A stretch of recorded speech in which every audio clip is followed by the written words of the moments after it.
ओम Saini sir, आज एक तरफ नेतन्याहू हैं जो तुरंत सामने आ जाते हैं, दूसरी तरफ खामेनेई साहब हैं जिनको लेकर के ये खबर चल रही है कि वो गायब हैं 1 हफ्ते से। अब पर सवाल ये भी उठ रहे हैं, भाई सोशल मीडिया पे भी तमाम तरीके के सवाल सामने आ रहे हैं जिसमें पूछा जा रहा है कि भाई अगर खामेनेई गायब हैं तो ये फैसले कौन ले रहा है, कौन चला रहा है ईरान की सत्ता?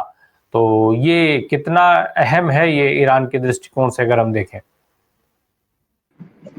देखिए राय साहब, ईरान का शासन जिस तरीके से चलता है, जो उनकी पार्लियामेंट है, उस पार्लियामेंट में जो सुप्रीम है वो तो खमेनी है ही, और सारी राय उनके मुताबिक भी होती है। प्रेसिडेंट हो चाहे उनके दूसरे मिनिस्टर्स हो, सब बैठ करके चर्चा करते रहते हैं।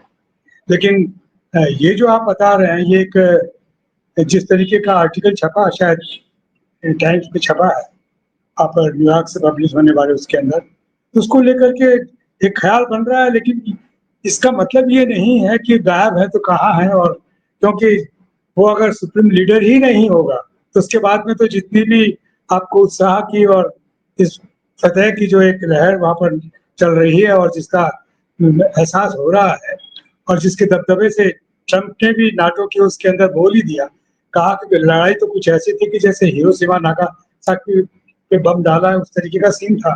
लेकिन जिस बहादुरी से वो लोग लड़े हैं, उनकी तारीफ की जानी चाहिए। पता नहीं कैसे बोलते हैं, ट्रंप कुछ भी बोल सकते हैं, अच्छा भी बोल सकते हैं, बुरा भी बोल सकते हैं। तो इसलिए, लेकिन शक तो होता है। ये आपका सवाल बड़ा वाजिब है, और जो लोगों का सवाल है वो बड़ा वाजिब है। लेकिन इसका मतलब ये नहीं है कि कुछ अनहोनी हो गई। मेरा ख्याल है कि जिस तेजी के साथ में सवाल उठ रहे हैं, उसी तेजी के साथ में जवाब आने की संभावना है। और सीधे सीधे तो कुछ कह नहीं सकते, लेकिन क्योंकि वहाँ की सारी अच्छा, ये जो इसराइल और अमेरिका के समर्थक राष्ट्र हैं, अगर ऐसा कुछ हो गया होता, अनहोनी हो गई होती, तो तत्काल इसको हवा में उड़ाते और बताते कि देखिए किस तरीके से फतेह किया है हमने ईरान को, किस तरीके से जमींदोज कर दिया। और ये जो बंकर में जिस जिस बेहूदी जुबान के साथ में ट्रंप बोल रहे थे, तो कहाँ छिपा है हमें पता है, हम जाए अभी तो नहीं मारेंगे उसको, बाद में मारेंगे, इस तरह की जुबान बोल रहे थे ना। वो होते तो हालात बहुत अलग किस्म के होते। लेकिन हाँ, ये शक बड़ा वाजिब है, संदेह बड़ा वाजिब है। मैंने भी करीब जब ये चल रहा था तो खमेनी साहब एड्रेस कर रहे थे पब्लिक, तो उस वक्त सुना है। लेकिन ऐसा कुछ पता नहीं लग रहा था कि इसके बाद में दिखेंगे नहीं और कुछ होगा नहीं, क्योंकि संसद के जो काम चलते हैं उसमें तो उनको उनको सलाह के लिए तो सभी लोग उनके पास में जाने के लिए रहते हैं, कि सब प्रेसिडेंट हो चाहे दूसरे मंत्री हो, वो सब जाके हर रोज बात करते हैं। इस तरह का कहा जाता है कि वहाँ इस तरीके से सारा हाउस चलता है। अब क्या हुआ है इसके बारे में तो विस्तार से आकलन तभी किया जा सकता है जब चीजें सामने आए। अभी तो कुछ इस तरीके से सामने आया नहीं। ये आया कि वो दिख क्यों नहीं, वो बोल क्यों नहीं रहे। तो ये एक आर्टिकल जो छपा है सेफी का, उसी से कुछ डाउट हुआ है कि पता नहीं क्या हो गया है। लेकिन है तो सही, अगर कुछ हो गया है तो कमाल है कि लोगों को ये पता नहीं। और वेस्टर्न वर्ल्ड भी जो अपने आप को बड़ा सब जगह बड़ी पहुंच देखता है अपनी, और जो इसराइल का अपना जो सारा तंत्र है वो तो शायद सब तरफ बिखरा हुआ है। तो बड़ा बड़ा हंगामा होता है, बड़ा आवाज होती है। ऐसा कुछ हुआ नहीं, इसलिए कुछ कहा नहीं जा सकता। जी बिल्कुल।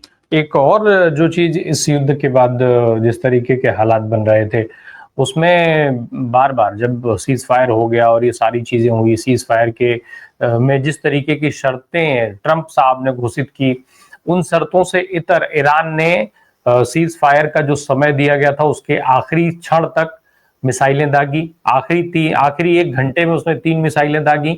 केवल अपने ये दिखाने के लिए, जिसको कहा गया था उस समय के ये दिखाने के लिए कि वो सीज फायर ठीक है अपनी जगह पे है, लेकिन वो ट्रंप की शर्तें, जैसा ट्रंप ने बताया था उन शर्तों पर ये सारी चीजें नहीं हो रही हैं। उसके बाद ये कहा गया कि खामेनेई मिडिल ईस्ट में एक बड़े नेता के तौर पर, एक बड़े चेहरे के तौर पर, एक बड़े ताकत के तौर पर उभरे हैं। ईरान एक बड़ी ताकत बन के उभरा है, क्योंकि बाकी सारे देश जो हैं वो उन सारे देशों में अमेरिका की सेना जो है, अमेरिका की सैन्य छावनियां हैं, सभी जगहों पर अमेरिका ने अपने बेस बना रखे हैं, और उन्हीं बेस में से 2 बेस को टारगेट भी किया था ईरान ने। तो ये जो स्थिति बनी थी, निश्चित तौर पे ईरान वो एक बड़ी ताकत बनकर के सामने आया। जब इजराइल तो इजराइल है, अमेरिका के कहने से भी, अमेरिका के सीधे युद्ध में उतर जाने के बाद भी ईरान का नहीं झुकना, उसने ईरान के इस नई ताकत बनकर के उभरने को साबित भी किया। ओम सैनी सर, एक तो जो बात अभी विनय सर ने कही कि भाई पुराना संबंध रहा है, इतिहास है ईरान के साथ हमारे संबंध का, लेकिन अब तो ये दिख रहा है कि हमारा संबंध ही इतिहास बनता चला जा रहा है ईरान के साथ। जिस तरीके के हालात हैं आज, जिस तरीके से गुणगान किया जा रहा है इजराइल का, ऐसा लग रहा है कि जैसे इजराइल भारत का खर्चा चला रहा हो, उस तरीके से लोग इजराइल की बात कर रहे हैं। पुराने संबंधों को दरकिनार कर दिया गया है, एक तो उस पर, और दूसरा कि ये जो नई ताकत बनने की बात सामने आई थी, खामनेई के सामने न आने से, सवाल उठने से, या किसी भी तरीके की जो चिंता वाला विषय जो दिखाया जा रहा है सोशल मीडिया पर, उस तरीके का कुछ भी होता है तो इसको भी झटका लगेगा। देखिए, एक है राम प्रकाश जी, एक बात और सोचना चाहिए कि ये सिर्फ खामने का और ये जो चर्चा है, ये सिर्फ मुसलमानों की चर्चा नहीं है। इस चर्चा में शिया और सुन्नी भी हैं। तो शिया लोगों का रिप्रेजेंटेशन जो करते रहे पूरी दुनिया में, वो खामनी का मुल्क है।